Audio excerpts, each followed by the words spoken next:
L'Europe tout entière a les yeux rivés vers l'Est. Ukraine oblige. Le système politico-médiatique ne parle que de l'Ukraine, pays devenu en quelques jours le centre névralgique de la marche du monde.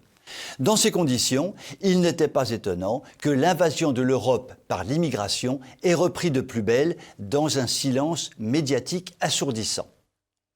Ainsi donc, nous avons pu visionner avec stupéfaction une vidéo qui a beaucoup tourné et qui montre l'attaque de la très haute barrière métallique de protection qui sépare du Maroc l'enclave espagnole africaine de Melilla par des centaines d'Africains subsahariens déchaînés, hurlant et vociférant et se considérant désormais en terrain conquis puisqu'ils avaient posé le pied sur le sol de l'Union européenne et qu'ils étaient désormais chez eux en Europe.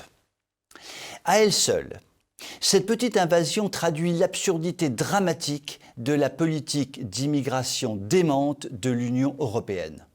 Je pourrais rajouter quel malheur que ce petit bout de terre espagnol, qui est espagnol depuis 1497, n'ait pas été cédé au Maroc au moment des mouvements de décolonisation, car cette enclave est une formidable épine dans le pied de l'Union européenne.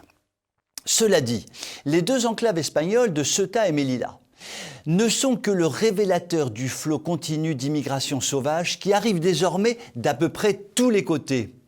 Les candidats à l'immigration ont parfaitement compris que la situation politique actuelle de l'Europe leur permettait toutes les audaces et le printemps arrivant, il n'y a pas besoin d'être un grand prophète pour prévoir que le flux d'immigration clandestine va s'amplifier considérablement dans les semaines à venir. Ce qui signifie, pour la France, une aggravation notable de tous les problèmes que pose cette immigration clandestine en termes financiers, sociaux, sécuritaires, culturels et j'en passe. Seuls 2 candidats sur les 12 qui se présentent à l'élection présidentielle manifestent une claire intention de limiter drastiquement l'immigration. Il s'agit évidemment d'Éric Zemmour et de Marine Le Pen. Les 10 autres qui sont ou machiavéliques, ou inconscients, ou totalement demeurés, prônent une immigration non contrôlée et évidemment heureuse. Ne rien contrôler n'est pas très compliqué, mais rendre heureuse une politique qui apporte tant de souffrances et de problèmes n'est pas très simple.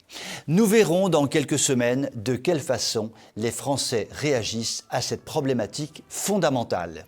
Je vous souhaite une très bonne soirée.